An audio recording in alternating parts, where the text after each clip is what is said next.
Hello, good afternoon. Chet Porter with MarineMax in Savannah. We just received this 2016 Sea Fox 22 Viper bay boat. Boat's in really good shape. 150 Yamaha. Got a Talon anchoring system, stainless steel propeller, raw water wash down here, trim tabs.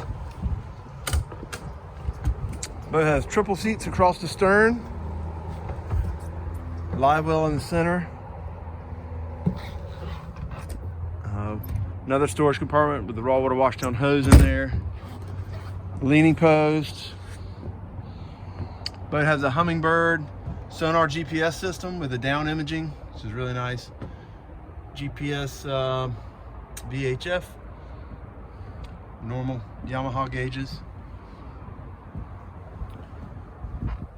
Charger for your trolling motor system. Plenty of storage. The front end's all open storage. Mincola Riptide, iPilot trolling motor. Rod storage on the port side here. All these floor compartments are really nice for storage buckets, cast net, whatever you may be using. So give us a call. This 2016 Sea Fox 220 Viper. Chet Porter, MarineMax Savannah, 912-525-0961. Thank you.